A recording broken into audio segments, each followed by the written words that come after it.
Good evening and welcome. Thank you for coming to the Select Board meeting on February 27th, 2025. So the Select Board is continuing the hearing on the application of 35 and 37 Interlaken Road Realty Trust for the special permit under the Cottage Era Estate Adaptive Reuse or Rehabilitation Bylaw. Before proceeding with the peer review, the board should first address a determination under section 6.6.4.j of the zoning bylaws. This does not preclude additional questions or determinations which will be considered through the peer review process. At this time, we will focus on section 6.6.4.j, which states, unless required by the building code, no new detached structures shall be erected within 200 feet of the principal building on the lot, except for minor accessory structures, the function of which cannot be the practicality achieved outside such 200-foot area. As with any special permit application, the burden of demonstrating compliance with the bylaws lies with the applicant. The applicant has stated in its application materials and presentation at the first night of the hearing that he believes the select board can find that this application does not involve detached structures within 200 feet of the principal building. We can hear from the applicant further on this if they wish to provide more information, or if the board members have any comments or questions regarding this provision. Town council is also here to answer any questions the board may have. So, just wanted to give sort of, so thank you again for coming. Okay, and a roll call vote to open. So Jamie. Hi, Chuck. Hi, Patrick. Yeah. So I wanted to go over some of what would happen tonight so that you'd be clear. We've opened the meeting. There'll be a presentation of Attorney Jonathan Silverstein. There'll be questions that the board can ask. The public can then have 2 minutes, 2 minutes only, to comment. If you ask a question, we will not answer it. We will stop public comment, and then the select board has the ability to deliberate or ask any additional questions, and then we will vote. And then we will end the meeting.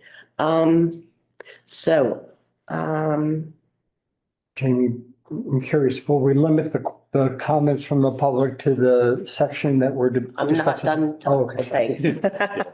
So I went over the format. So I'm also going to ask that the code of conduct is that you will be polite, that you'll be respectful, there'll be no swearing. There will be, because I know emotions can get high. It's important to allow the entire presentation to occur without comments or rebuttals or any way of interrupting.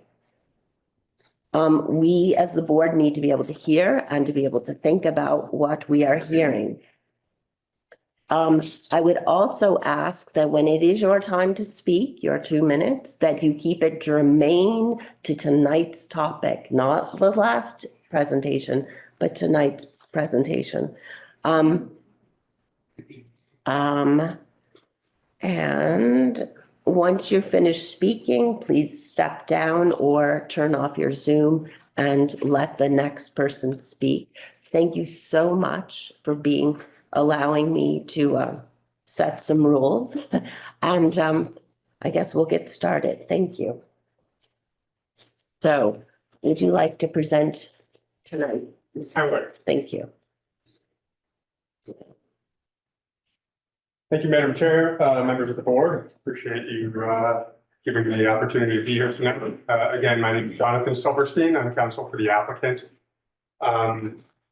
During the initial public hearing session, members of the board raised some threshold bylaw interpretation issues. I spoke to them briefly. I followed up with an email to town council summarizing my position on each of those issues, including the 200-foot separation issue. And today I received a copy of a letter from town council with respect to that 200-foot separation issue. I know that's really the primary threshold issue. I am also prepared, if the board would like, to address the other questions that were raised, which have to do with building height and square footage. But given your summary of the focus of tonight's hearing, I'll focus on that unless you ask me to address those other issues. So as you indicated, Madam Chair, the bylaw, section 664J states that unless required by the building code, no new detached structures will be erected within 200 feet of the principal building on the lot, except for minor accessory structures, the function of which cannot be practicably achieved outside such 200-foot area. So I think we need to start with the language of the bylaw, which does not, as most bylaws would, simply say no new structure. It very specifically says no new detached structure. Detached structure has to have a meaning. Two structures can be attached. And that's exactly what we propose here. We have not just covered walkways, not even just enclosed walkways. We have fully conditioned, insulated corridors between each of these structures that attach one structure to the next. And I think you need look no further than another section of the bylaw to see that this is exactly what is contemplated when 664J uses the word attached. It's very intentional. Only detached structures have to be at least 200 feet away. And the other section that I'm referring to is section 663D.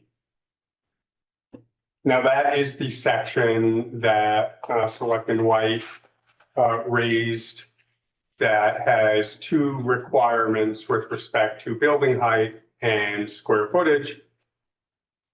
As I note in my email to town council, those requirements only apply in the R4 district. We're not building in the R4 district, but I raised this section of the bylaw because it has language in it that I think bears on the provision we're talking about.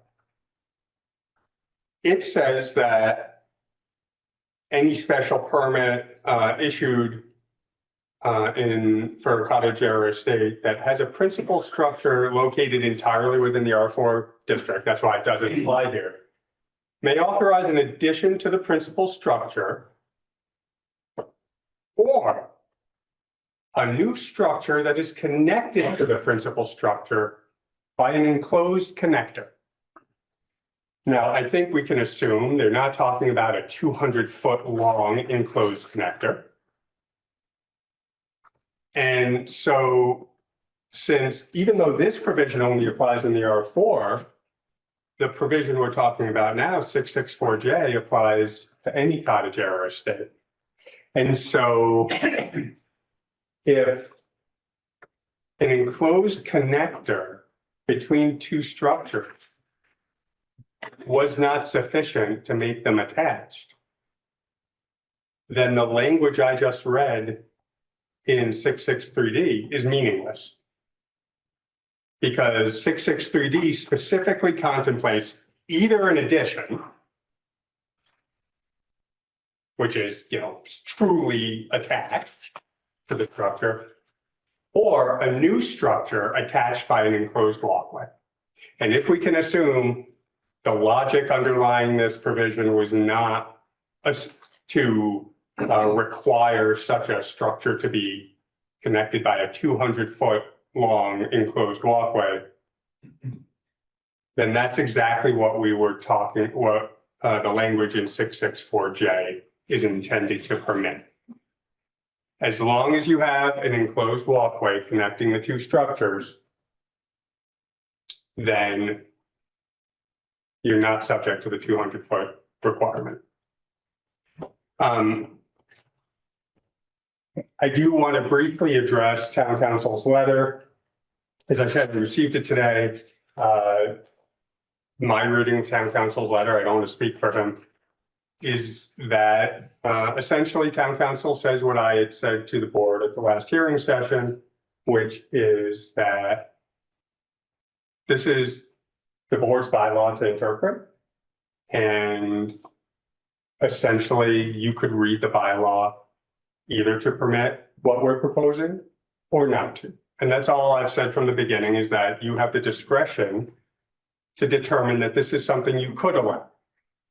Not that we're entitled to approval, but just that before we move forward, the board can and should make a determination that if it chooses to exercise its discretion, it has the authority to issue a special permit. And I think that's exactly what town council's letter confirms, is that reasonable people could argue the meaning of the bylaw either way. I will say that until today, neither town council nor I had discussed the language from 663D that I just went over with you. And I think that really is a game changer when it comes to interpreting the provision we're talking about now. But even putting that aside, what town council says is certainly you have the discretion to interpret the bylaw to allow the proposal currently before you. Now, town council does cite a couple of old cases. One's from 1987 and the other is from 1993. So both more than 2 decades old, 3 decades old, in which land court judges determined in very specific circumstances that quote unquote covered walkways did not result in 2 separate buildings being the same building. Now, both decisions use the term covered walkway. They don't say much more other than it's a covered walkway. A covered walkway could mean it's got a roof, but it's a breezeway. It has no walls. Certainly doesn't connote that it's conditioned space. So we don't know exactly what the proposals were in those cases. But we do know that those decisions are not precedential. They're 2 trial court decisions that were never affirmed or reviewed by an appellate court. And we know that they reviewed different zoning provisions from what's before you, and in different contexts. In one of those cases, in the LaSalle College case versus Newton, one of the primary reasons that the land court determined that a covered walkway between 2 different structures didn't make those the same structure was because if the court determined that it would be the same structure, it would have to then find that the local zoning ordinance violated Chapter 48, Section 3, commonly known as the Dover Amendment, because it would impose essentially a 237-foot setback on an educational use that's protected under state law. In a common, well-established rule of statutory or bylaw interpretation is if there are 2 possible interpretations of legislative provision, one of which would be unconstitutional or in conflict with state law, one of which wouldn't, you pick the one that wouldn't. And that's what the court did there. In the other case, the Goddard Memorial case, the question was whether the principal building and the other building involved in the proposal would be considered an quote, an integral part thereof, subject to the front, side, and rear yard setback requirements of the ordinance. Again, there was a covered walkway, no other information about what that involved.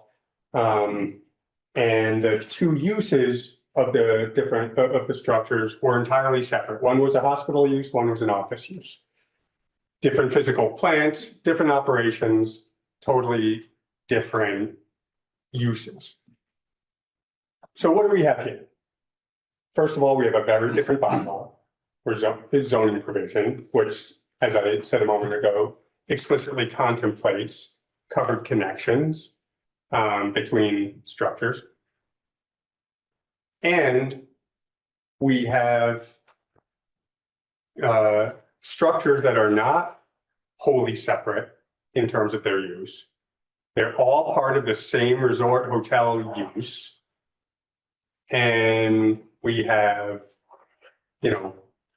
well-appointed, conditioned, heated, lit, insulated corridors connecting each of those components. Clearly all part of an integrated whole, not two separate uses, and not a reading of the bylaw that is required in order to render the bylaw valid and not in conflict with state law. So I'll pause there. I'm happy to answer any questions the board might have.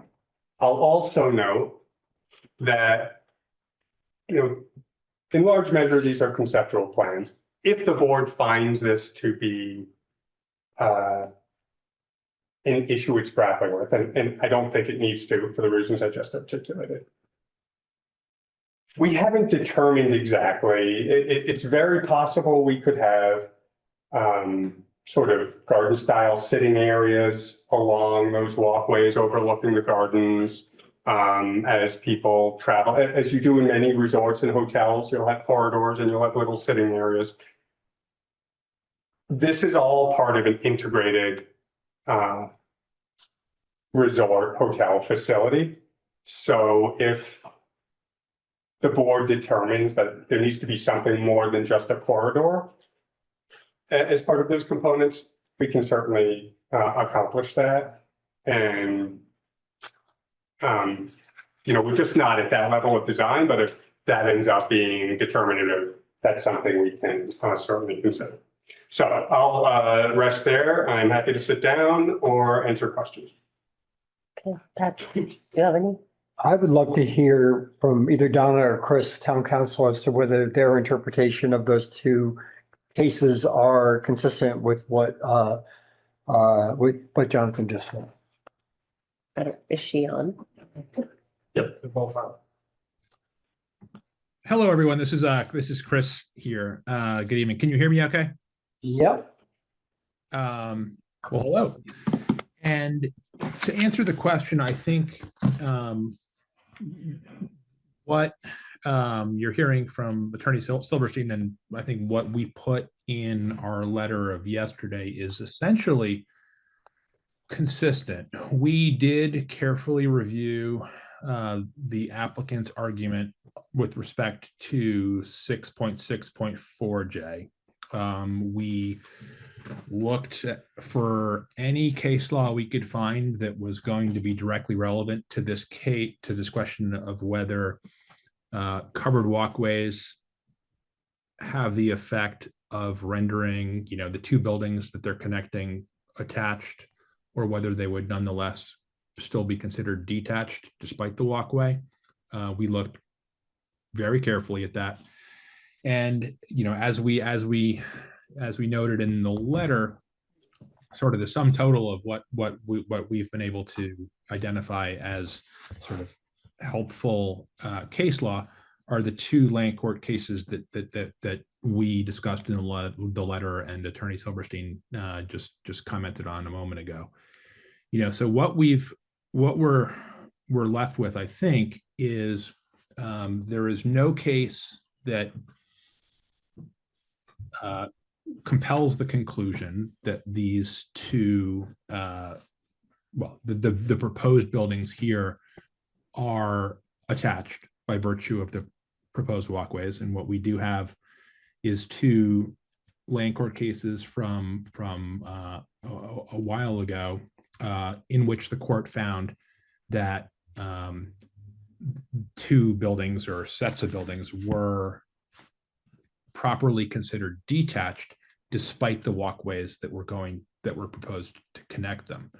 I do think it is accurate to say that those two land court cases, I guess backing up, I would describe those two land court cases as potentially helpful guidance in the absence of any other case law that we found that was directly on point.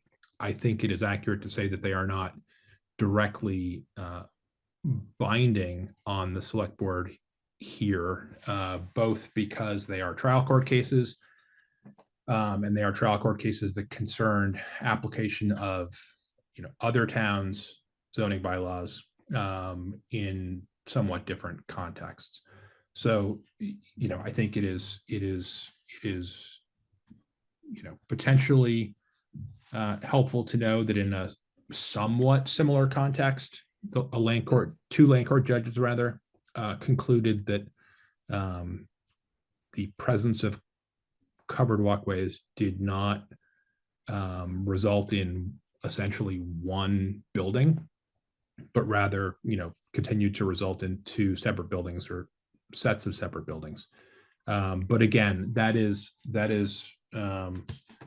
again not necessarily determinative here, where we're applying the Stockbridge zoning bylaw. It is just perhaps some helpful background and context for the board to consider as it analyzes this issue. Chris, can I ask him a follow-up question? Mhm. Attorney Silverstein just referenced 6.6.3D. Do you have that in front of you? I do. In that bylaw, in that provision, and I'm going to read it into the record, it says, as such, principal structure is this or a new structure that is connected to the principal structure by enclosed connector. That's singular. So in the event that we were to look for guidance there, how relevant is it that the bylaw envisions a singular connection rather than sort of a daisy chain of whatever number of multiple connections that might be made? What I'm asking basically is what would the land court see as reasonable in terms of a connected structure here? And the bylaw specifically references singular rather than plural. I think my best answer to that question is I'm not entirely sure. I think it is, and we have to, it is true that we need to apply the zoning bylaw, generally speaking, in a way that gives credit to all of the various provisions and tries to line them up in a way that all of them make sense together in a cohesive manner. What we have here is section 6.6.4J, which says that there shall be no new detached structures within 200 feet of the principal structure. And then we have 6.6.3D, which says that there can be structures. No, it doesn't say that. It says a new structure. I think it, I take it to mean to speak to the fact that there may be new structures connected to the principal structure by an enclosed connector. How exactly we reconcile that sentence in 6.6.3D with the requirement of 6.6.4J is not I guess I don't have a perfectly good answer for that as we're sitting here tonight. We need to apply them both in a way that gives them both credit. But exactly how we do that is I am not, I don't know that I can say right now. Attorney. Madam Chair, if I could just speak to that specific issue. So 663D is talking about the fact that in the R4 district, the board can only allow one structure to exceed the height limit if it's attached by an enclosed connector.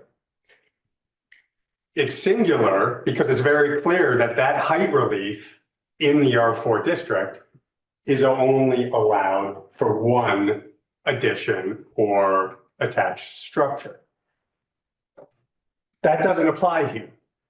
But the reason I raised it is because when you then look at 664J, you have to interpret the term no new detached structures, plural, detached structures.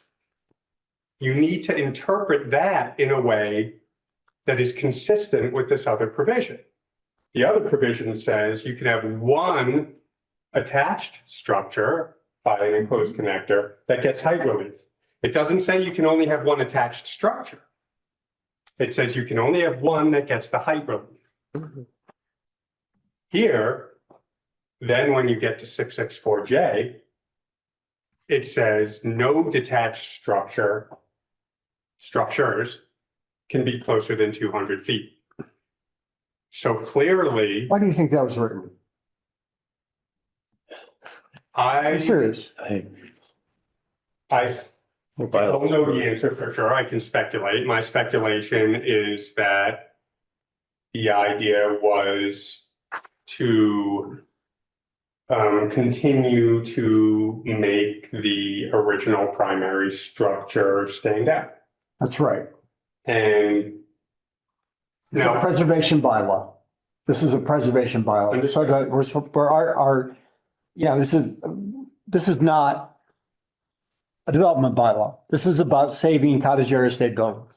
All right. And the basic premise, as I understand it, of this bylaw was always you maintain the front yard and you maintain, like you just said, stand out the main building. And then you get bonuses because we recognize that it costs money to maintain these ancient buildings, right? And the bonus comes in additional uses and additional density.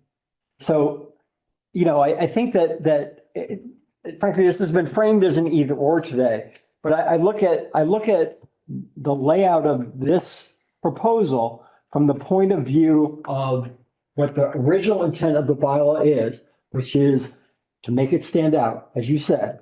And what I'm going to have a problem with, I can tell you right now, is the two main buildings that are right side by side with the original structure.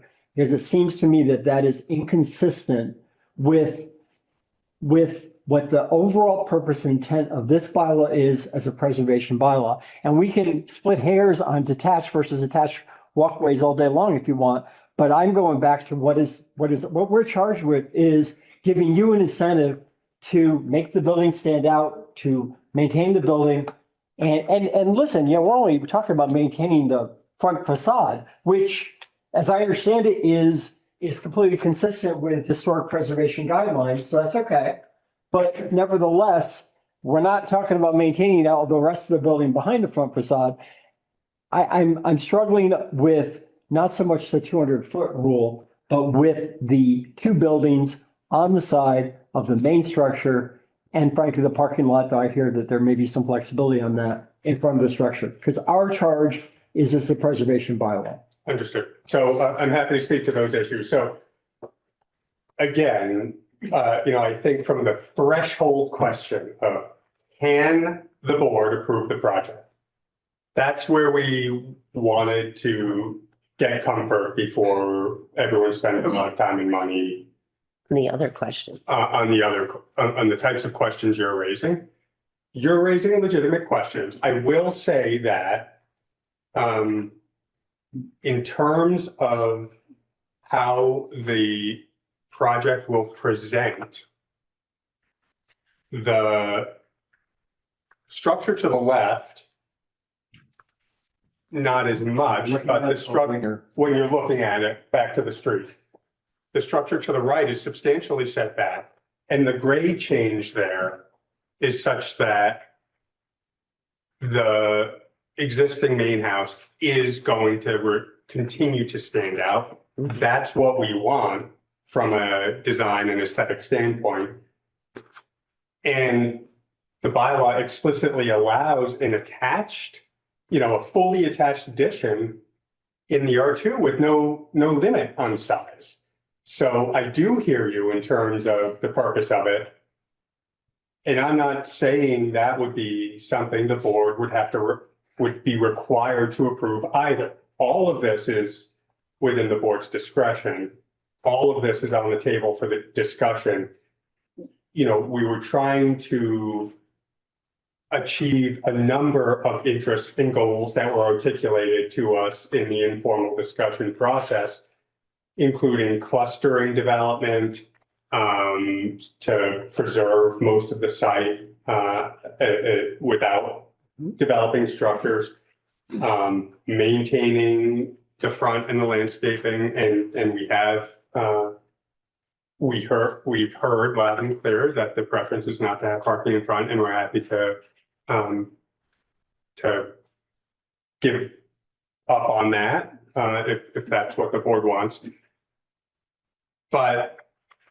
And we don't want a lot of surface parking.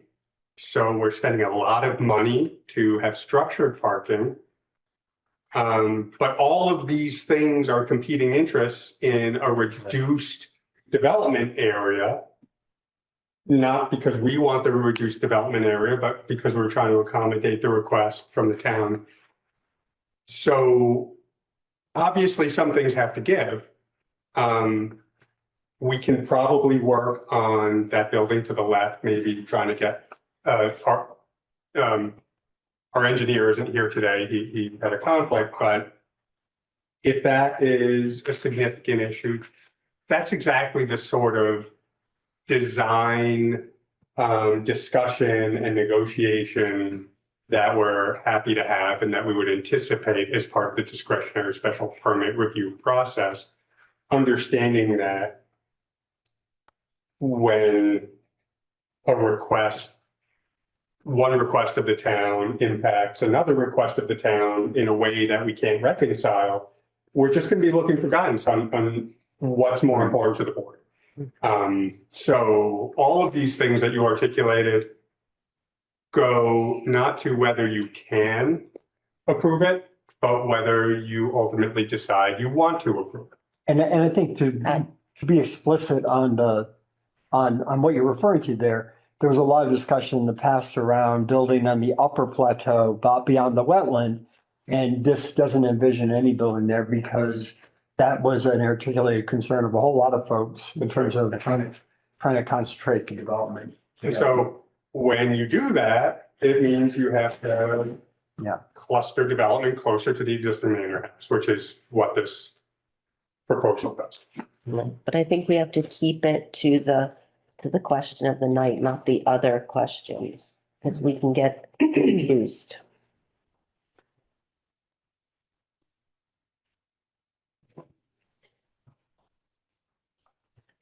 Any other questions? I have no time. Patrick? All right, so now it's time for public comment. So a few minutes, we will do it orderly. And did you bring, you do, okay. So Michael has the timer. He will let me know when 2 minutes are up. So Charlie, you may start. Thanks. Oh, please state your name. I'm Charles Kenny. I'm in a butter. There are several important words here that are crucial. First of all, our town council mentioned context. The cottage real estate bylaw is a very special bylaw.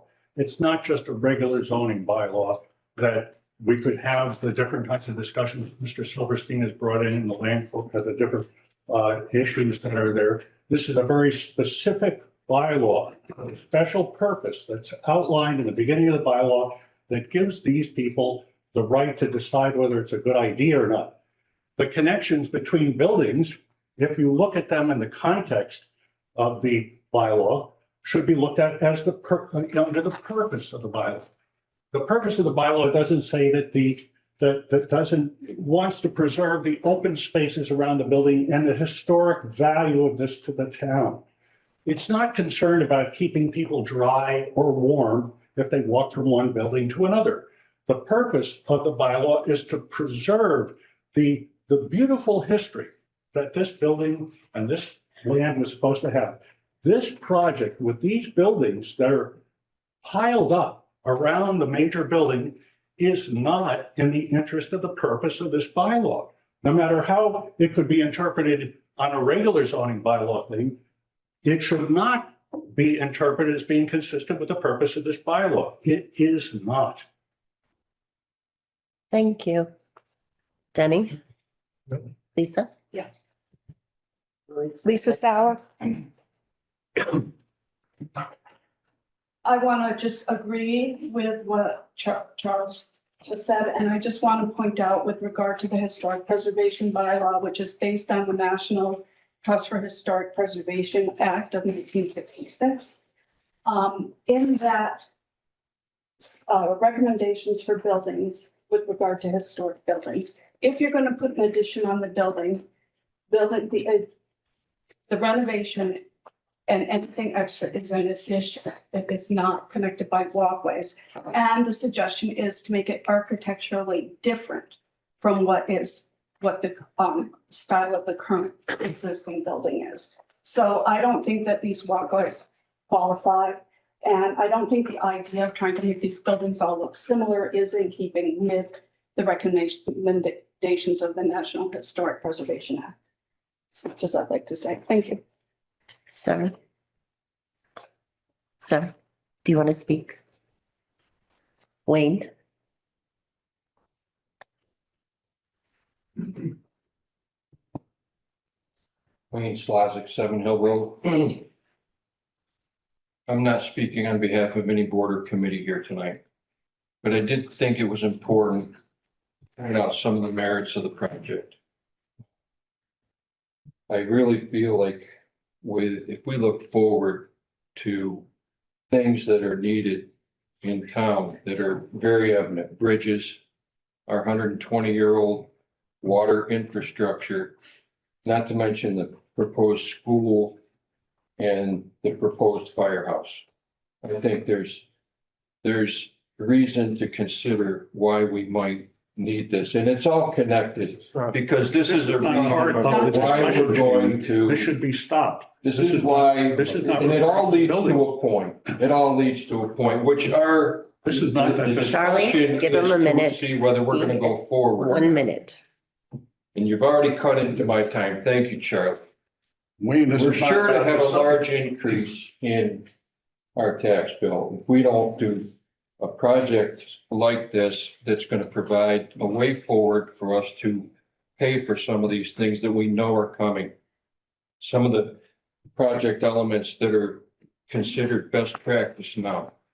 Cluster single-family homes, leave large area of open space, incorporates farm to table for the hotel, provides another restaurant opportunity in town, but most importantly, preserves a beautiful mansion that's upsetting to drive by right now. The cottage era estate was created to make this a feasible way forward for these historic properties. The project is well thought out and would be the fruition of why the bylaw was written in the first place. Another thing to consider is that the condominium component of this property would allow for somebody who no longer can take care of their home, Wayne, time's up. gives them a place to stay and live in Stockbridge. Time's up. Jen? Yep.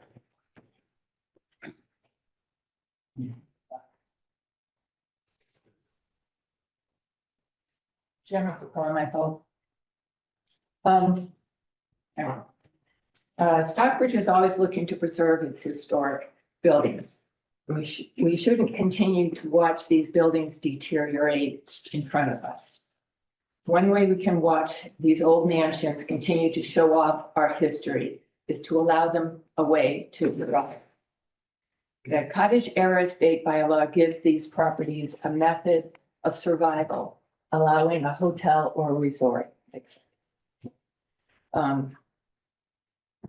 may not be. My understanding is that the building code allows an addition to a structure connected by a walkway to become part of that structure. There is nothing in the building code for or against how many a building can have. I think we have to look into the future. I think this will not hurt the character of the town. Thank you. Marie? Mr. Chairman? The short one. For a Raftree, 40 East Street. I agree with everything Wayne and Jennifer said, and I know I don't have to remind you guys that your job as selectmen is to, I know when there's an opposition to something, there's a lot of vocal talk about it, and that's what you hear. But I think you need to know that there's other factions in town that feel this is a good project, and as long as it qualifies for the bylaw, that we know some very good stuff. We know Mr. Sheehan. We know he's not a fly-by-night person. We know he's done good projects and follows the rules. We need more taxes, as Wayne said. We are open to maybe a religious, that's people that do this, a religious organization, educational organization, where you really don't have as much say over what's going to happen to our property in town. You know, these people we can regulate. We have bylaws. I just feel this is really worth looking into. There's not a lot of places in Stockbridge where we can make any extra money anywhere. And this is one of the places with taxes and jobs and things like that. It can really be helpful without harming the town. I think as selectmen, you need to look at the whole town. Thank you. Keith? Keith? Keith? Keith? Keith? You want to speak? Keith? I'm sorry. No? Okay, Tom?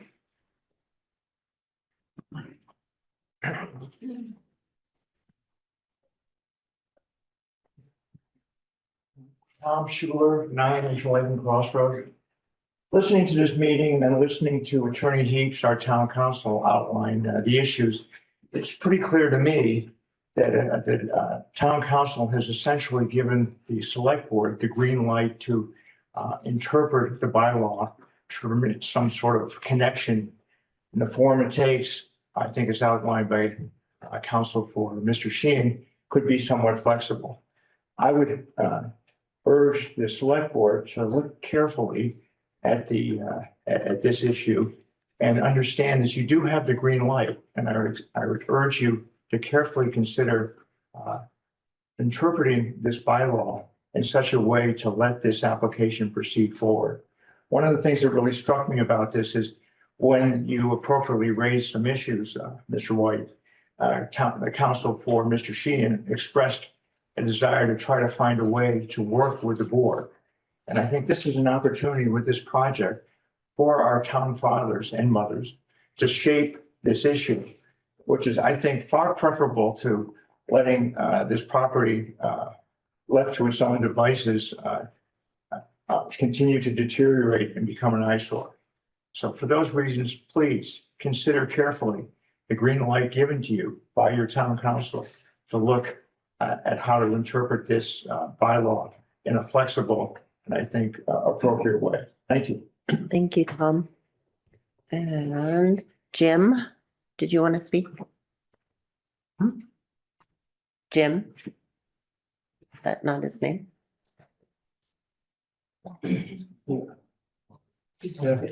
Matt? Matt, do you want to speak? Katie? No, thank you. Matt?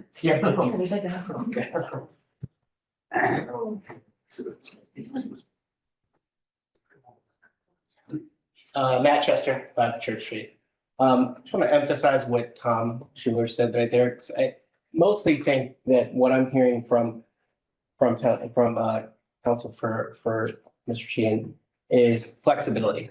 And I just think we need to have a better answer when people such as these folks come to town with an idea that's not just no. We need to say no. And that's what I hear a lot here. And I think that we're getting, for good reason. I think everyone wants to balance the needs and wishes of developers with those of the town, but we need to have a better process for finding a compromise between these two sides.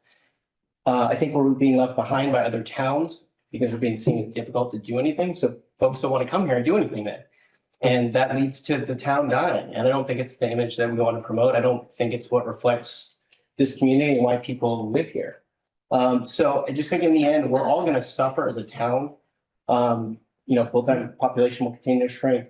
We need some of the tax base and revenue as Mr. Slosik mentioned. So we need to allow for some adaptation and some development to occur, especially when, as Tom said, people come with a certain amount of flexibility and compromise and a willingness to do things, because we do all know that we need jobs and increased tax revenue from a project like what is proposed. Thanks. Thank you. Barney? Julie? Me? Did you like to speak?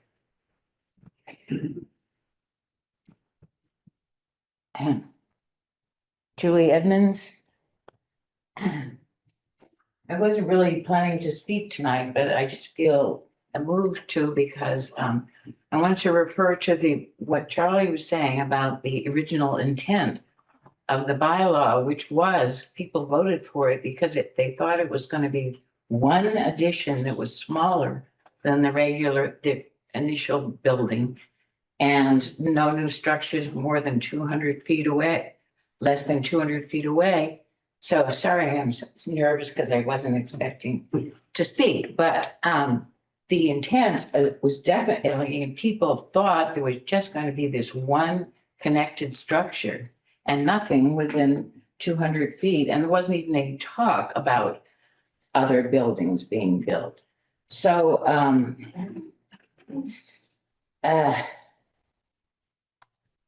and also the second building had to be smaller than the original building, which doesn't seem to be a concern. Now you say it's the reason you don't have these size restrictions is because it's in R2, but it's instead of R4 as Elmcourt was. But talking about the intent of this, it's, it looks like R4.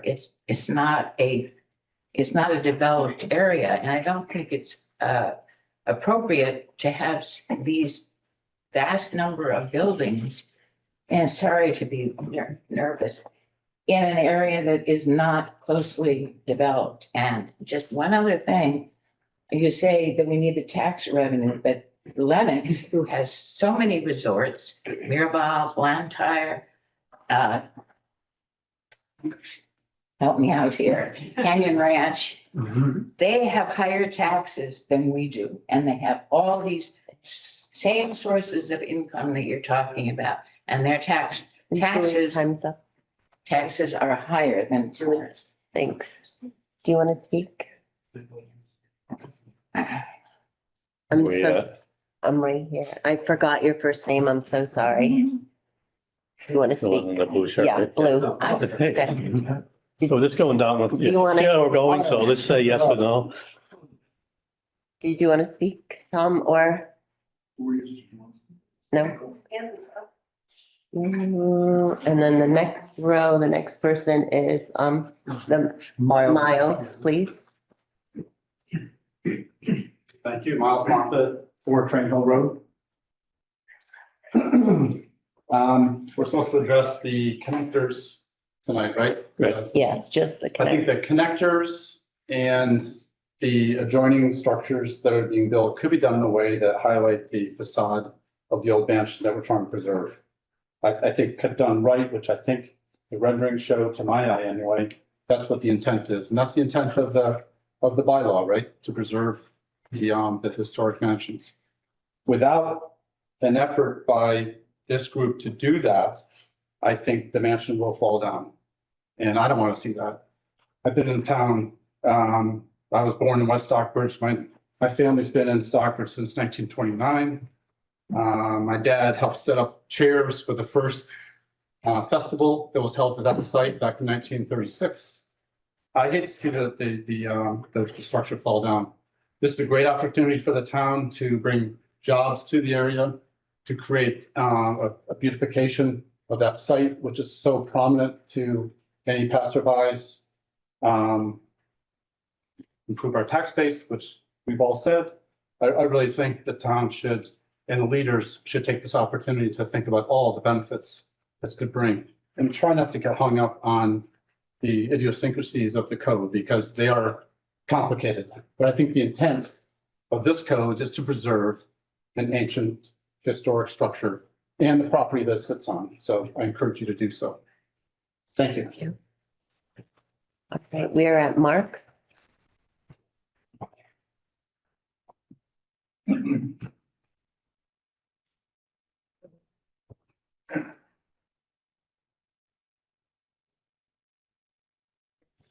Mark Mills, 15 Cherry Street, speaking just on my own behalf. I think we have to consider the practicality of what's before us. We have this wonderful old building that's in a state of extreme disrepair, getting worse by the day, winter after winter. It's a disaster in the making.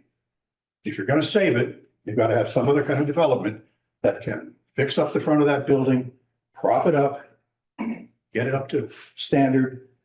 But in order to do that, the economics of this require other buildings not too far away. You obviously have more density if you have these buildings closer to the main building now, but that density is what's required to make the deal work. The developers are coming in with a reduced plan from their original one. And I'm not going to go over the benefits of it because we're not talking about that, but I've agreed with what those that are mentioned. And I think to have this 200-foot thing get in the way of the whole project or of saving this building is counterproductive. We can pound the table and stand by our 200 feet and watch the thing go down the drain and watch another developer leave town. And that is not going to help this town. I know the people who live near there are unhappy about it. I don't blame them. It's understandable.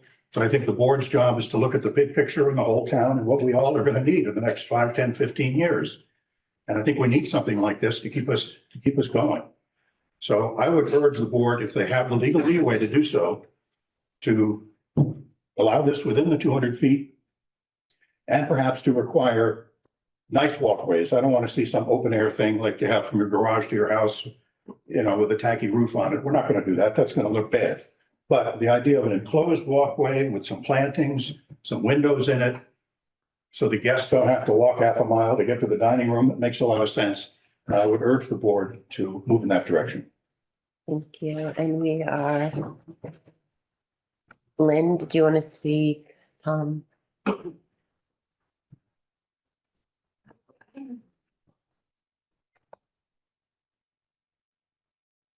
Manacero, 10 Church Street. Given the issue that is before the board tonight, which is whether this project can go forward and whether you have a green light to do that because of this walkway, breezeway, connection way, whatever they're doing, I think it would be silly to kill the project now over this technicality, since you have the legal advice, and as Tom said, the green light from your counsel to go ahead. So I would suggest that prudence requires that you exercise your discretion, allow it to proceed. Thank you. And Josh?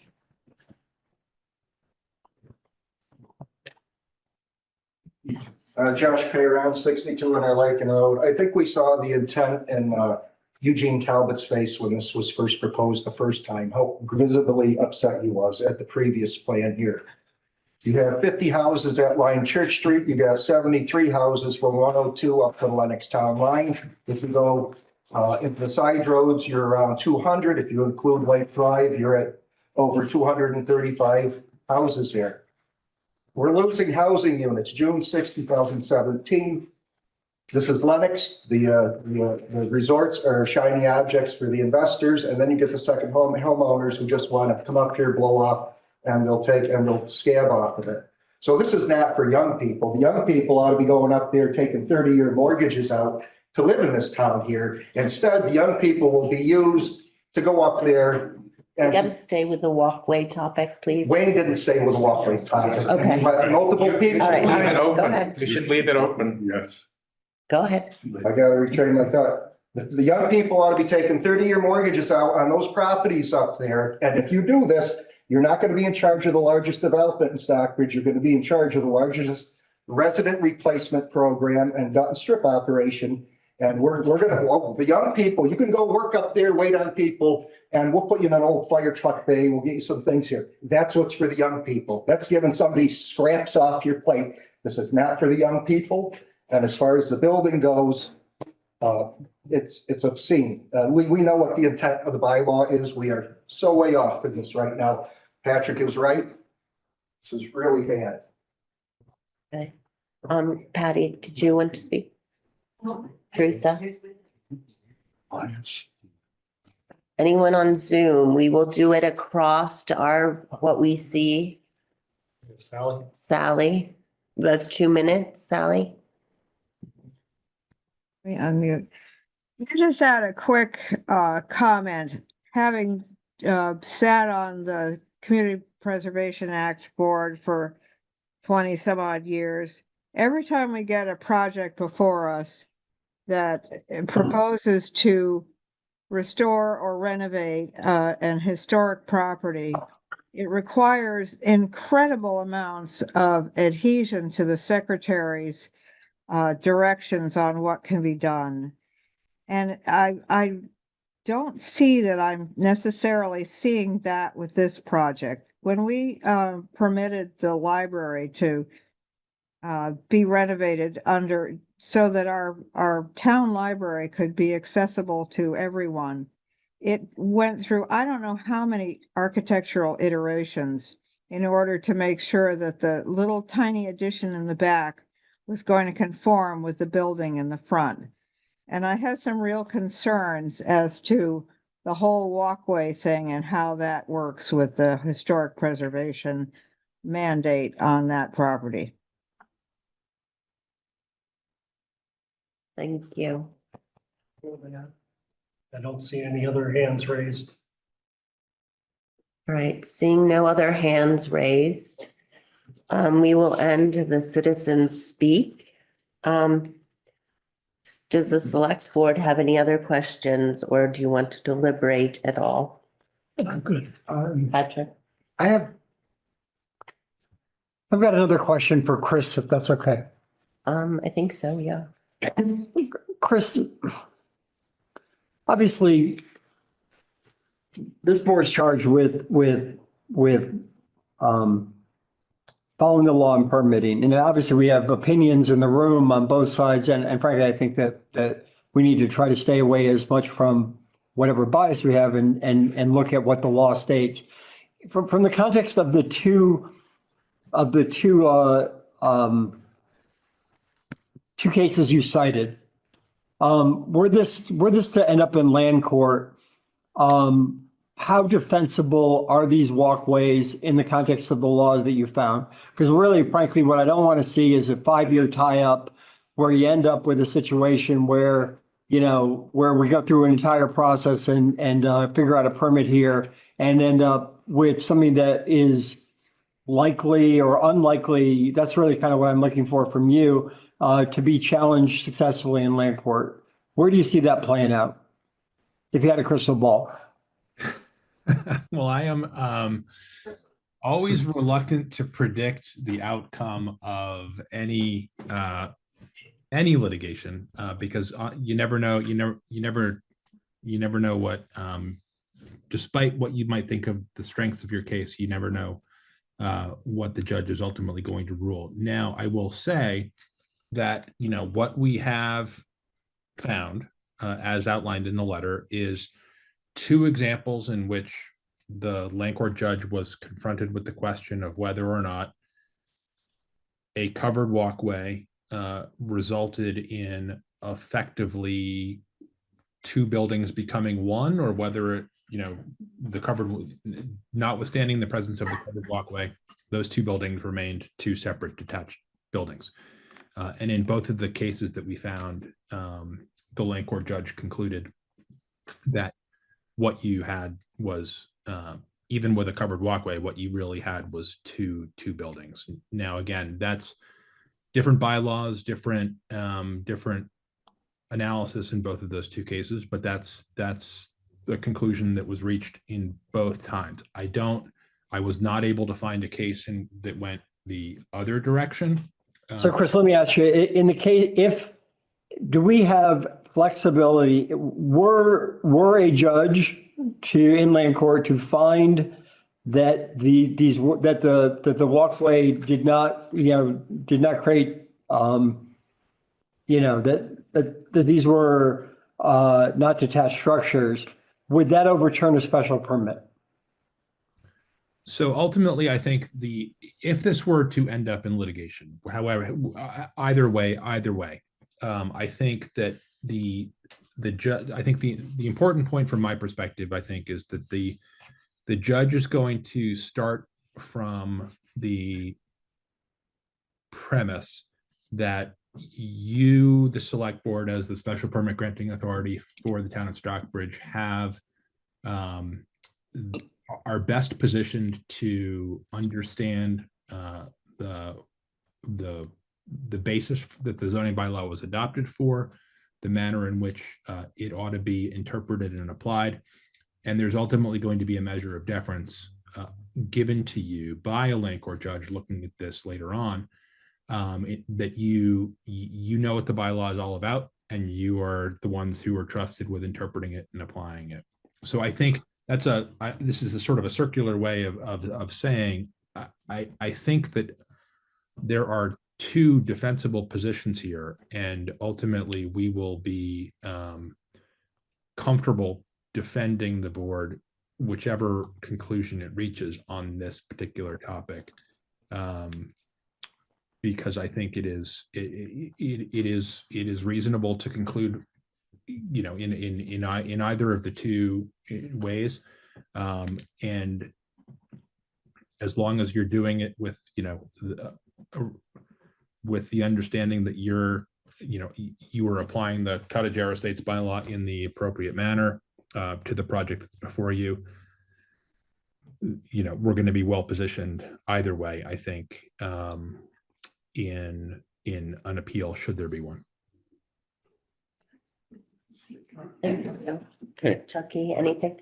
No. Patrick? Okay, so we will end the question. So we will take a vote on I close the open hearing. Do I? No. No, I just do the vote. Oh, I think we should have a conversation with us before the vote. I asked you and you said No, no. I mean, just between the three of us. I'd love to get your sense of the conversation. Okay, well, my opinion is, listening to everything and doing my research, and I talked to the building inspectors and I talked to our town council. I believe that this project fits the intent of the bylaw. And I think it's a good first step. It doesn't give them the green light tonight, but it gives them, it lets us do the peer review to bring up any other issues.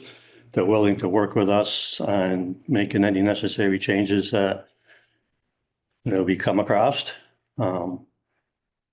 So my opinion is that this fits the intent of the bylaw, and I would be in favor of it. Patrick?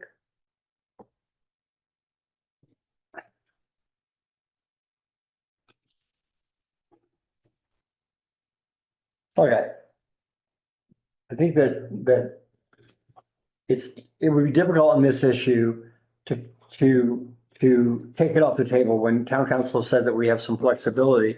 I do think though that we have to recognize that we have to take the entirety of the project into account over the next couple of months and not any one specific issue with the bylaw. I mean, when you look at where we have flexibility, it sounds like we have some flexibility on the walkways, and that's fine. I remain concerned about the sort of, the multiple connections across multiple buildings to create one sort of, large area around the 200 feet. I kind of feel like our job as a plain read of the bylaw and a plain read of the purpose of the bylaw is, I've written on the need for new growth. I've written on the need for, of what it's going to take to keep taxes low. I completely understand the sentiments that the room has discussed on both ends, coming from both sides of this.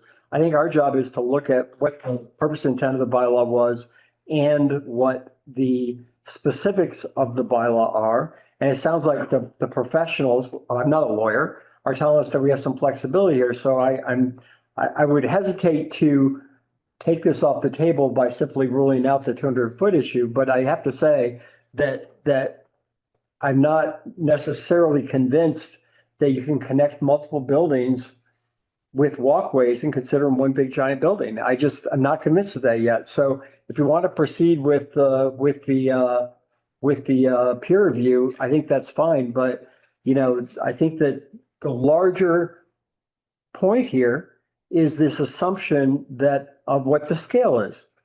Because, look at the bylaw basically envisions what does it cost to protect the building, all right? And let's say, and I don't know what the numbers are, but let's say it's $10 million to protect the whole building and $1 million to protect the facade of the building. Well, common sense tells us that frankly, you get less bonus if you're doing the $1 million renovation than if you're doing the $10 million, because you got to make the numbers work. I'm a numbers guy for my living. I'm not a lawyer, but I am a numbers guy. And so it strikes me that to justify the largest scale possible, you have to justify the largest preservation possible.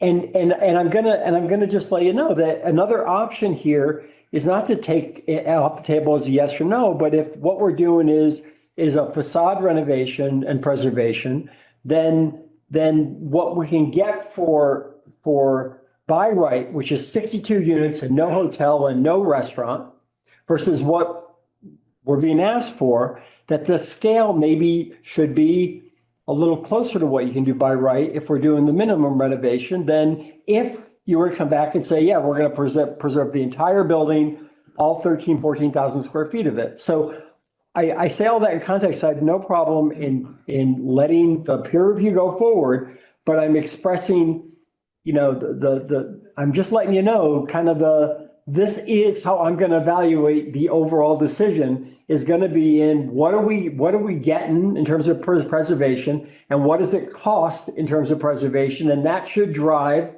what we give in terms of additional uses or additional density. And that's the best answer I can give at this moment. Thank you. All right. Do we have a vote? A motion? I'll make a motion to accept the proposal at this point. In a second? I think that the motion is to allow us to proceed with the peer review. Right. Right. But we gotta accept this. I think we have to accept it first and then do the next vote for the peer review.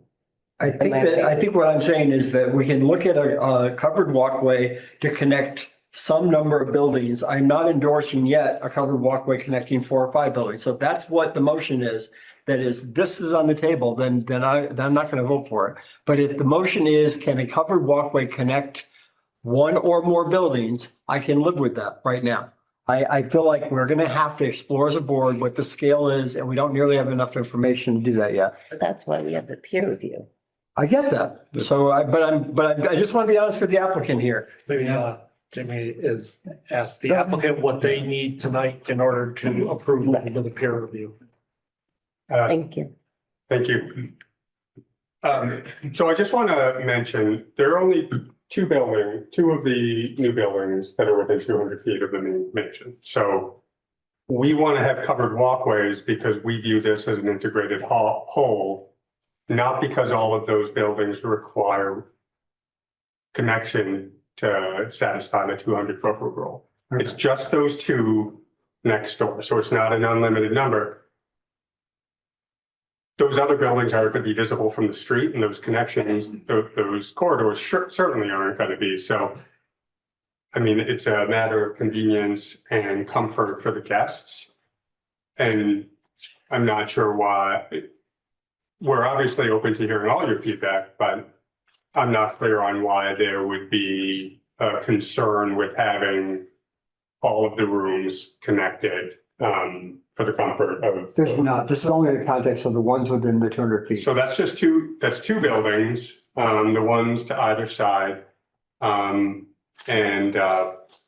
know, as I said, But as I mentioned before, those are the ones I'm the most concerned about because of the visual impact. Understood, And that issue hasn't gone away here. So, you know, I'm happy to proceed, but, you know, we're still in the hard look stage. absolutely. And so to answer the question, what we'd be looking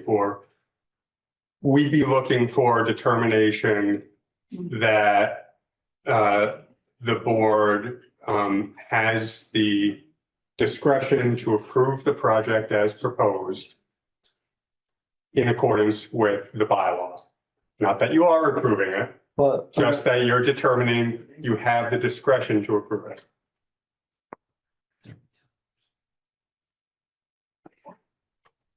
We have the discretion to approve it. well, that's absolutely true. We have the discretion of approval. So Chucky, you have to say your motion. To what?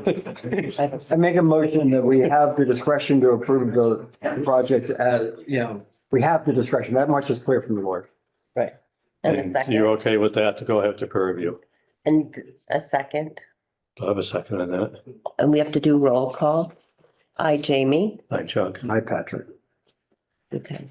And then do I need to? Can we? Ken? With date certain, which was recommended 6 weeks. So I put on. the It date. was April. Yep. Well, tenth, I believe. All right. April 10th.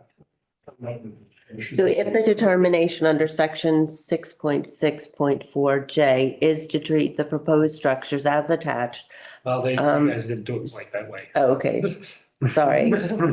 We did. So we will continue this hearing to April 10th, 2025 at 6:30 PM. I think we have a request. Madam Chair, I'm so sorry, So, but go ahead. I have another hearing. That's okay, that it evening. works. You could change the date. It would be Is the that possible? It would be Let me, 24th of April. can you do the 24th? Why are we putting so much time between these We were hearings? told Because- 6 weeks for the peer review. That 'Cause it puts in takes April. them that long. Yes. Okay.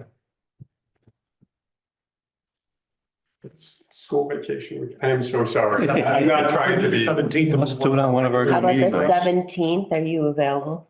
I'm gonna make myself available no matter, yes, I am. available. 17th. I really appreciate your accommodation. So that's fine, it happens. Hey, but before we adjourn, I would like to, in that 6 week and in the peer review process, Chris and Jonathan, you need to look at the question of professionally managed units as it relates to the short-term rental bylaw. I talked to Donna about it today. That is going to need to be addressed. It's a general bylaw. It is not something we can condition, but it's going to have to be addressed as part of the peer review. And I want to let you know that now, because when you look at the definition of professionally managed units, I want to ensure that the business model that you're looking at is consistent with the law. And I would greatly appreciate if you guys would get together and discuss that. Understood. I will say that at least under state law, any facility that is licensed as a hotel is automatically not considered a short-term rental. But of course, I'll look at your general bylaw and speak about it with Chris and Don. And we can certainly look at that as well. All right, so I will need a roll call vote to continue the meeting to April 17th, 2025 at 6:30 PM. I'll second. That's a Thursday. Aye, Jamie. Hi, Chuck. Hi, Patrick. Thank you. And thank you all for coming and thank you for listening and Thank you.